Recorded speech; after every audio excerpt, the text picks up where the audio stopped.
Welcome to the Self-Publishing Tips and Tricks Show, a series designed to give you insight into the world of self-publishing and marketing your books. Featuring your hosts, Shannon, the author behind the pen name S.C. Huston, Ben Pick, and Morgan Lee. Join us several times each month when we interview authors about their self-publishing and marketing journeys, talk to industry leaders, and discuss books about writing, self-publishing, and marketing. Also stay tuned for the best self-publishing tip or trick of the week. Hello and welcome. I'm Shannon, your host for this week's self-publishing tip or trick of the week. I want to make a note for those who watch these episodes that I or other hosts may not always appear on screen for these tip or tricks of the week. For me personally, it takes a much longer time to edit video than audio, so when my time is short, like for this episode, you'll only get my audio. We have just a few days left for NaNoWriMo, National Novel Writing Month, here in November, where the goal is to write 50,000 words. My bottom goal was to hit the minimum of 1,667 words a day, which I've been able to do just fine. My big goal would have been to finish this next book, but that won't happen, especially because I do think this book is going to end up probably being close to that 150K mark. So I set the goal out from 50K to 75K for the month, and this is totally doable as I'm currently at about 67,500 words. At one point, I had hoped to have the second book in my series done to do another Kickstarter in February, but setting up and running my first Kickstarter took a lot of time that ate into my deadlines for this current book, and fulfillment has not been easy. I still plan to finish this book before the end of the year, but I still need to go through beta readers and editors,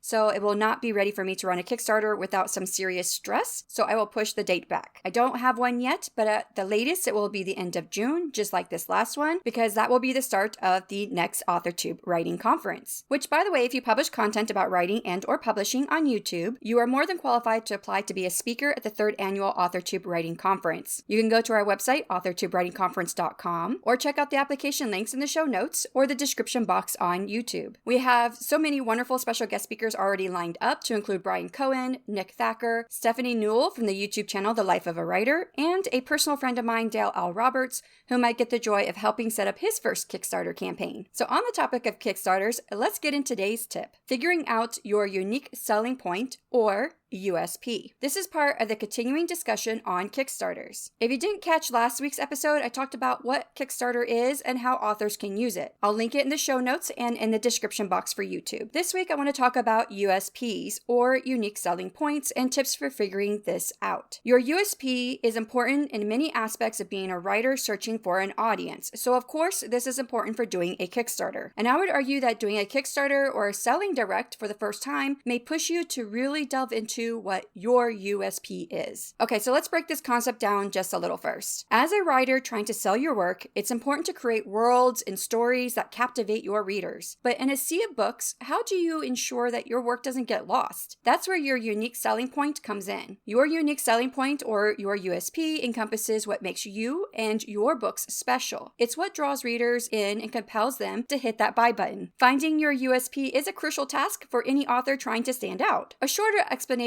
is your USP is what sets you apart from other authors. The special ingredient that makes your brand and writing different and unique. What makes you different as a writer, or what makes your writing different, could be similar to another writer, and that's okay. That's where you need to figure out what makes you or your writing different, but also unique. You might be wondering why this is so important. In the vast world of self-publishing, readers are drawn to something that stands out. Your USP is what makes your books memorable and distinguishes them from the rest, which becomes extremely valuable when you're selling direct with something like Kickstarter. So how can you pinpoint your literary USP? Start by analyzing both yourself and your work. It might be easier to start this thinking process with your work, at least it is for me. I like to break this into 4 sections with questions, and note it's okay if you don't have answers for all of these questions or even all of these sections. You only need one thing to stand out. Also keep in mind that this list is not exhaustive. There are probably dozens of more questions you could ask yourself to get to the nitty-gritty of what makes you different and unique. All right, section number 1, your writing style.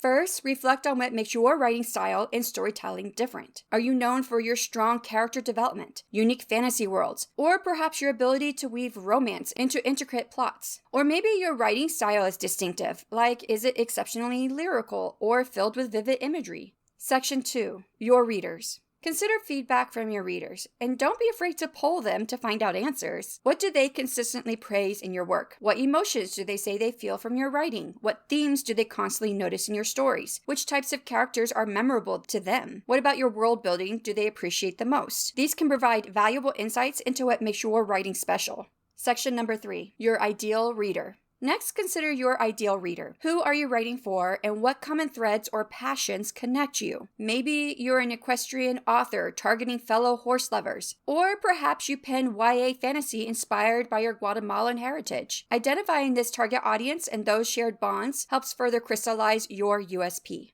Section 4. Your personal story. Last, think about your personal story as an author. What experiences, passions, or perspectives do you bring to your writing that others might not? What life experiences have shaped your creative voice? Do you draw inspiration from an unusual background or niche interests? Your authenticity can become a powerful part of your USP. When I did my Kickstarter, I knew right away that my USP would involve dragons. Many fantasy readers love dragons, so this was an easy one for me to tap into. When I crafted my pitch to potential backers, I included my personal journey of learning my love for dragons and how I tried to cram them into my stories even when it didn't make sense. So I decided to stop pretending they didn't mean that much to me and write my next series on dragons. Now let's tie this back overall to Kickstarter campaigns. When you launch a campaign, your USP becomes your selling point. This highlights what makes your project and your writing unique to attract backers. And Kickstarter backers want to feel connected to creators and causes that speak to them. You can use your USP to do this,